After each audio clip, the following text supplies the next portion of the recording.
साथियों, भारत के संविधान का आर्टिकल 16 कहता है कि देश के सभी युवाओं को समान अवसर मिलना चाहिए नौकरियों में और नौकरियों के लिए होने वाली प्रतियोगी परीक्षाओं में या प्रोफेशनल कोर्सेज में। सबको, कश्मीर से कन्याकुमारी, कच्छ से कामरूप, सभी युवाओं को समान अवसर मिलना चाहिए।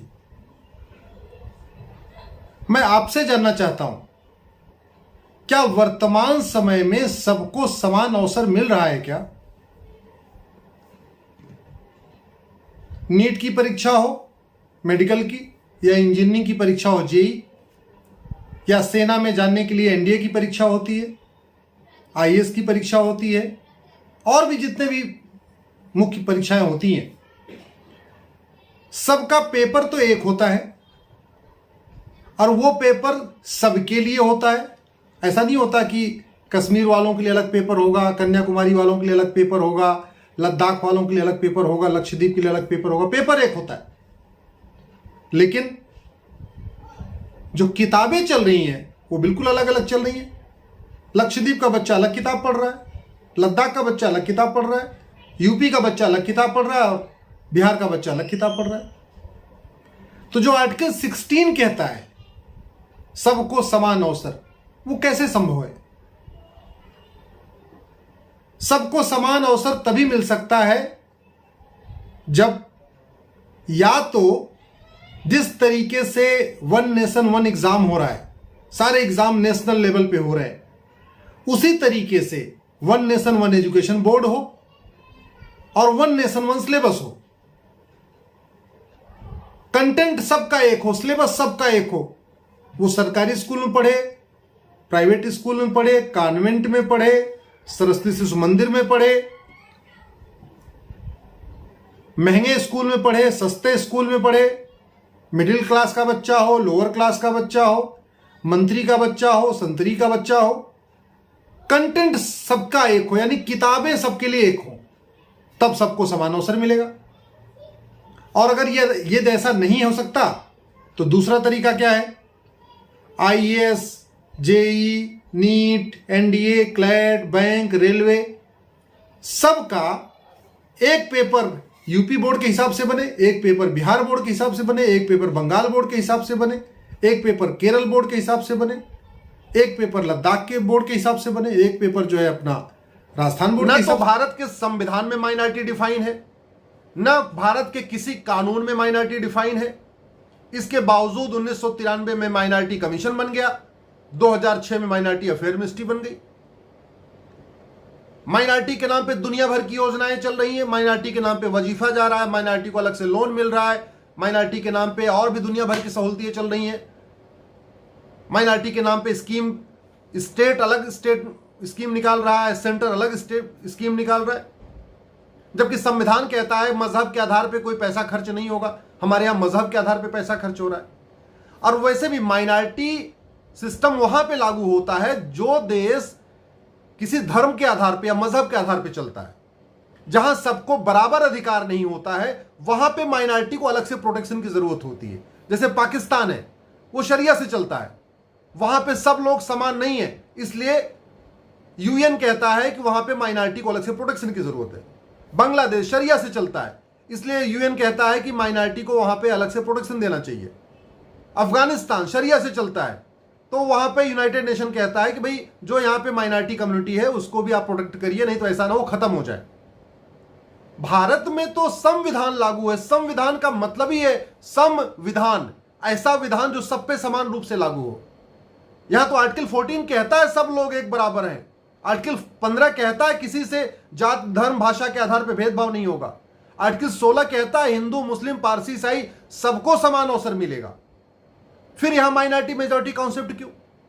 और अगर माइनॉरिटी मेजॉरिटी कॉन्सेप्ट चलाना ही है तो पहले माइनॉरिटी को डिफाइन कर दीजिए कि 1% वाला माइनॉरिटी होगा कि 2% वाला माइनॉरिटी होगा कि 3% वाला माइनॉरिटी होगा। भाई लद्दाख में 1% हिंदू है, वो माइनॉरिटी नहीं है। बौद्ध और मुस्लिम माइनॉरिटी बने हुए हैं जो वहां 50% के आसपास।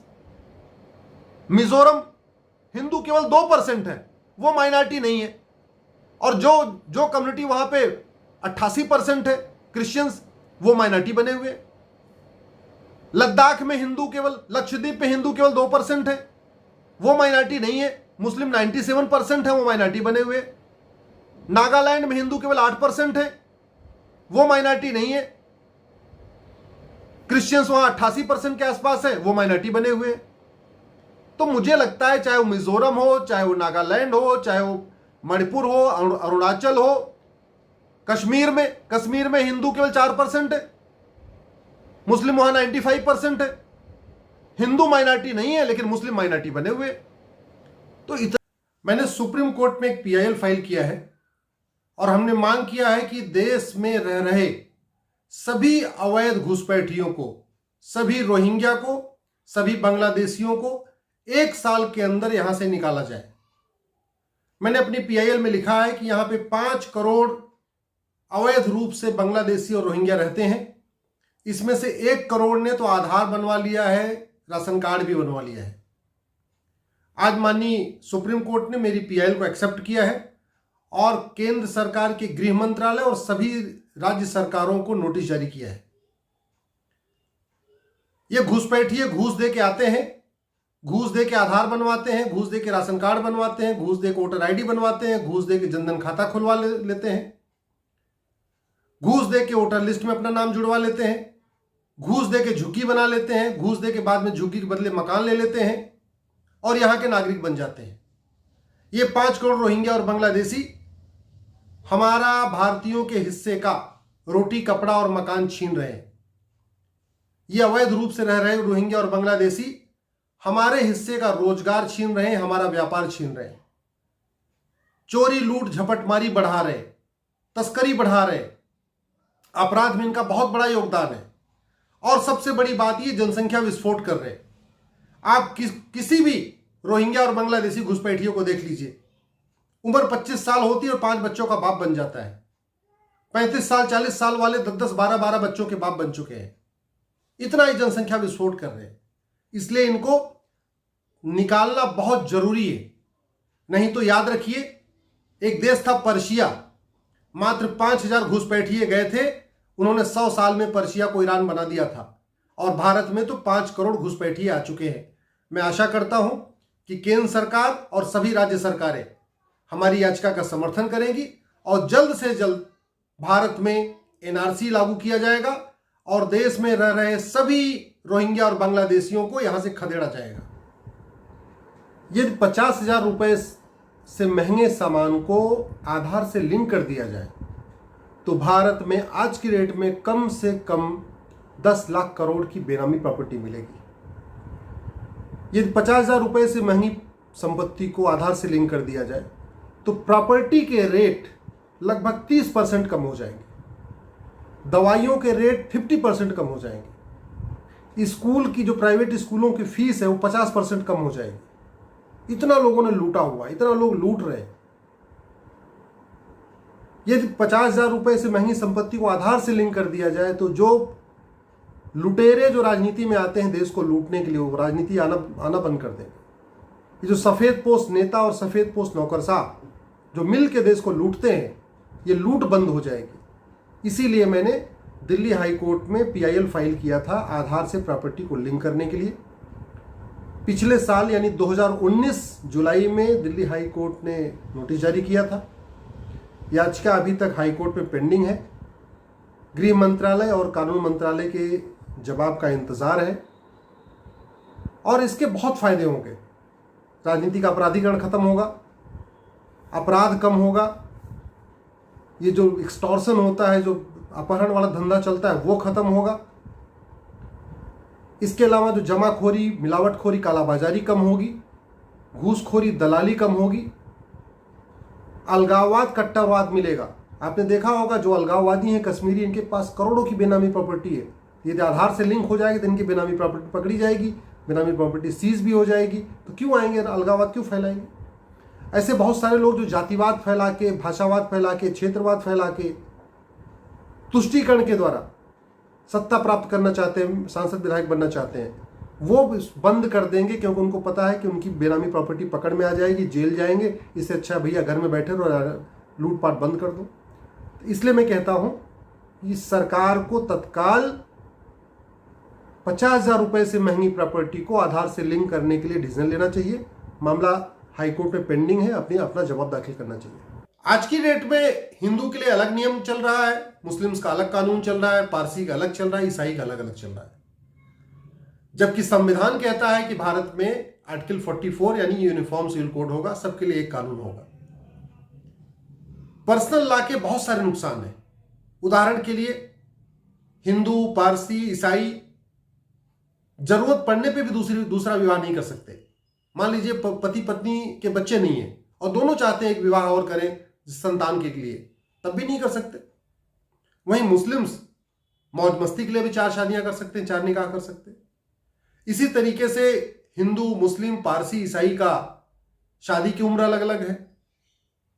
बाकी लोगों के लिए में लड़की 18 साल की होनी चाहिए, लड़का 21 साल की होनी चाहिए, 21 साल का होना चाहिए। मुस्लिम्स में लड़की का कोई मिनिमम एज ही नहीं है, वो 10 साल में भी कर सकते हैं, 11 में भी कर सकते हैं, 12 में भी कर सकते हैं। गुजारा भत्ता सबका अलग अलग है। प्रॉपर्टी का राइट का नियम सबका अलग अलग है। गोद लेने का जो एडॉप्शन राइट है, एडॉप्शन का तरीका, वो भी सबका अलग अलग है। इसलिए मैं कह रहा हूं कि अगर हम वास्तव में चाहते हैं कि भारत सेकुलर बने, भारत में सभी बहन बेटियों को बराबर का अधिकार मिले, जेंडर जस्टिस, जेंडर इक्वलिटी वास्तव में भारत में आए, तो उसके लिए आर्टिकल 44 यानी यूनिफॉर्म सिविल कोड लागू करना बहुत जरूरी है। जब तक यूनिफॉर्म सिविल कोड लागू नहीं होगा तब तक भारत को आप सेकुलर कंट्री कह ही नहीं सकते।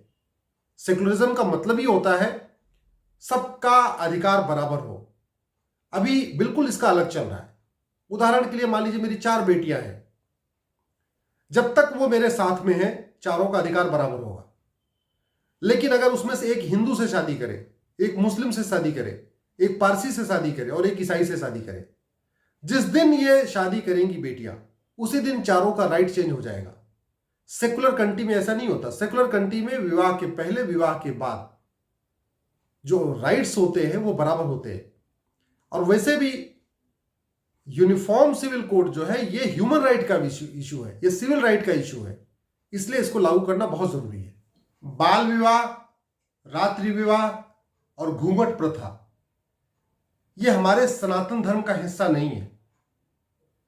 बाल विवाह, रात्रि विवाह और घूंघट प्रथा मुगलों की देन है।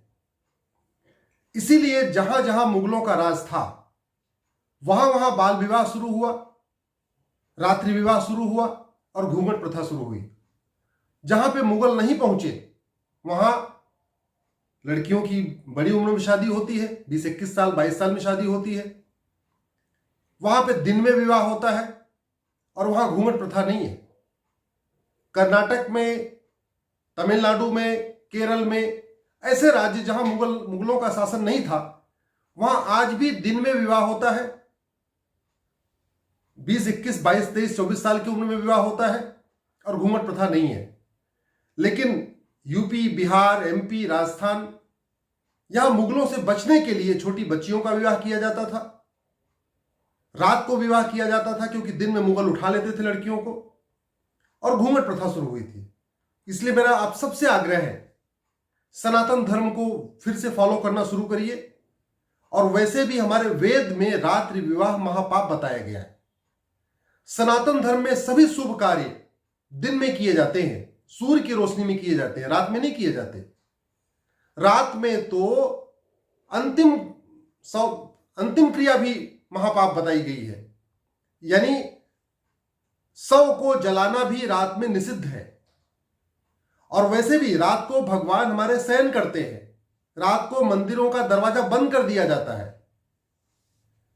चाहे भगवान राम हो, भगवान कृष्ण हो, कोई भी हो, हमारे देवी देवता या हमारे बड़े राजा महाराजा, सबका विवाह दिन में होता था। इसलिए मेरा सबसे आग्रह है, रात्रि विवाह जो महापाप है इसको बंद करिए, बाल विवाह महापाप है इसको बंद करिए, और घूंघट प्रथा को भी बंद करिए।